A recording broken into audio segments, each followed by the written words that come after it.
Gravel Bike California here for a little preview of the LA Tourist Ride #1 for 2021. Now the LA Tourist Ride is a brainchild of Michael Kalenda, and in previous iterations this ride has had checkpoints where you could pick your own route, but you had to grab a page of a book to prove that you had completed it. This one is a little bit different. There's an exact mapped out route, so some of that guessing game is pretty much done. The guessing part is about the route. This is also going to be the first ride out of his new bike shop called Let's Ride Cyclery, just kind of in the heart of Burbank.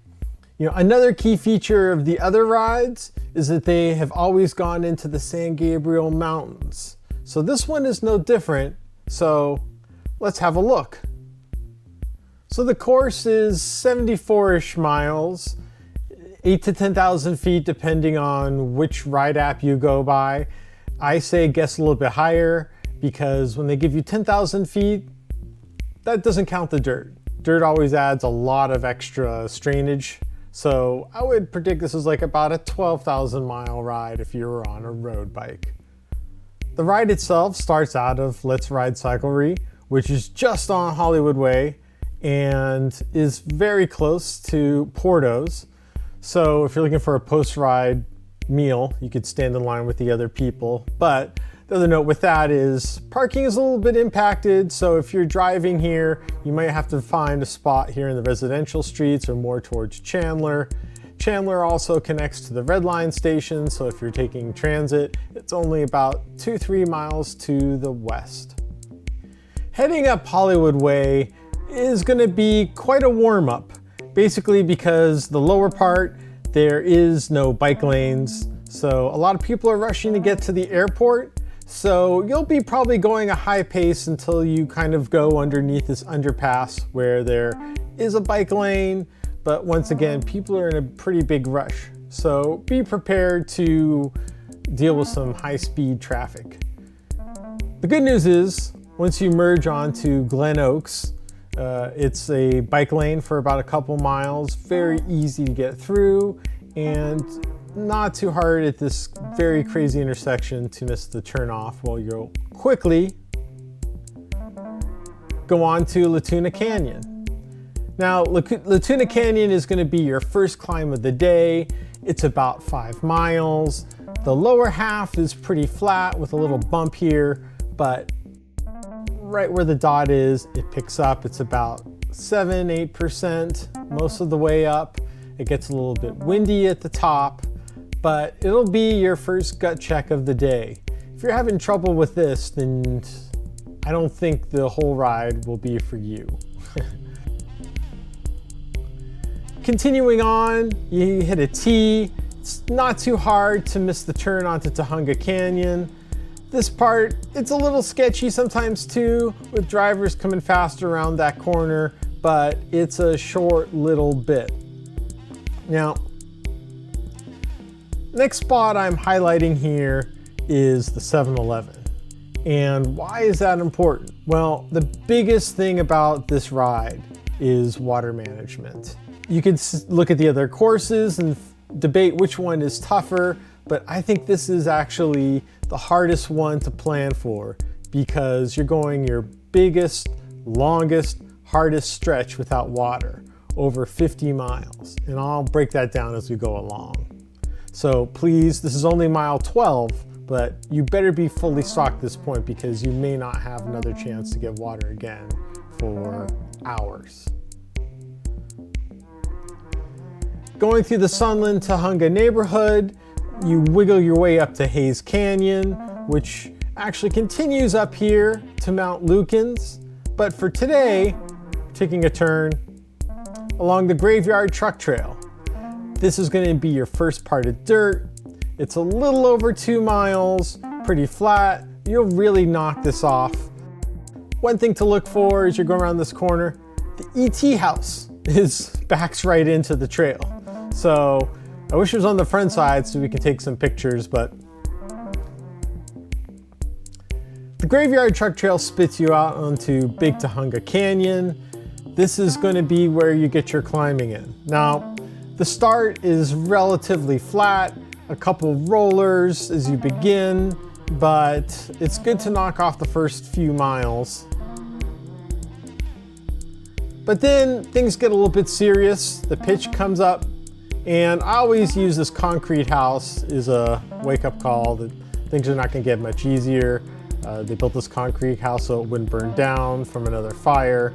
That's what this area is up against a lot. So something to help you pass the time, because not a lot of landmarks along the way. About 5 miles up Big Tujunga, that's where the climb starts to pick up. Right around this curve before you hit the breakneck bridge, the wind really gets at you. You have a nice downhill, but you really find your momentum being sucked up as you reach the other side of the creek. It's typically about 3 miles till you reach the Angeles Forest Highway. That's more of a note for later, but you will do a lot of climbing on this section. You head up Big Tujunga, and the entrance to your next and longest, most significant section of dirt is a little indiscriminate on your left. This is to the Fall Creek Fire Road. This is where things get interesting. For starters, it's about a 2-mile descent down into the creek. It's roughly double digits and a lot of curving, as you'll see, to make your way. One thing you'll have to deal with here at the bottom is a creek crossing. That's fun, that takes up time, but immediately after that, that's where the climbing begins. This section here is where things get real. 11.25 miles. It averages only 5%, but that's deceiving because it's really bookended by the worst parts of the climb. The surface isn't exactly great, and to give you perspective, the fastest anyone has covered this has been a little over 2 hours, which is just over 5 miles an hour. So it's going to take a lot of you to get to the top, and really, this is the gut check of the whole ride. If you can make it through this, I think a lot of people who've done it have underestimated how tough it is. This is something I would seriously consider. Now, mind you, you've already been riding an hour at least from the 7-Eleven, so you're probably at least 3.5 hours before you reach the top here at Camp 16.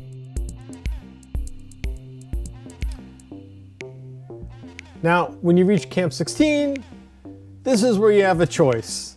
You could continue on with the ride or head east on Mount Gleason Road back to Mill Creek Summit, where there is a water fountain there if you really need to get water. It's about 26 miles back to the 7-Eleven foothill, but it takes you a little over an hour because it's downhill pretty much the whole way. For those that are continuing on, you have the climb up to Mount Gleason. You don't actually go to the top, which is situated probably about a half mile over here. It's normally worth the view, but it really depends on how you're feeling. The climb up here, after a little dip, at least it's paved, but it's in the double digits, and that's gonna add a whole other level to the rest of this ride. Now, just off this peak, you have a little bit of a downhill before you make a choice here at the turnoff, whether to continue on the Santa Clara Truck Trail to the west, but the route takes you towards Mendenhall Ridge. Now, the Mendenhall Ridge section from the top of Mount Gleason to Little Tujunga is 16 miles, mostly downhill. But once again, when you look at the numbers, the fastest anyone has done this is 1 hour and 15, which is 13 miles per hour. There's also baked in a little climb in the middle. The conditions, once again, aren't great. You may come across downed trees, and if there's a snowfall within a week, this area carries it pretty well for quite a while. It starts off roughly around 6,000 feet, and it hovers mostly above 4. So the fact that it's on the North Ridge, a lot of the snow will stick. So while you can do the ride on March 6th, you have until March 20th to complete. So you might have to time it whether the weather conditions change in that time. One important note I missed earlier. You actually turn off right after mile 55 to go down Burma Road. This is an extremely difficult road to ride down and most likely will be hike-a-bike, even on a descent. I missed it because I can't even use it to map on any of my apps, and also it barely registers on Strava's heat map. So please, beware. But yes, it does spit you out onto Little Tujunga. You can start to look towards the end once you hit Little Tujunga. It's roughly about 8 miles back into Lakeview Terrace, pretty much downhill, a little wind at the end, but you'll be very happy to get there. One stop I probably suggest at this point, even though you've got a little more than a dozen miles left, get some water here at the Lakeview Terrace 7-Eleven. Like I said, you've done probably 52 miles at this point. It's going to take you over an hour to get to the Fire Road, roughly 2.5 hours to do the climb, another 15 minutes at least to reach Mount Gleason, another 1.5 hours to hit Mendenhall Ridge, and then going down Little Tujunga. I see that as at least 5.5 hours, not to mention getting off your bike and everything else. For me, I would probably plan on taking at least 5 water bottles worth.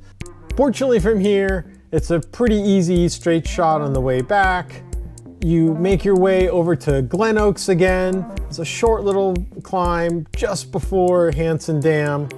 But my biggest note going down in Glen Oaks here, it's very dirty. You have to be very aware of avoiding a lot of debris, and even though there's a bike lane going in and out of traffic to avoid some of that.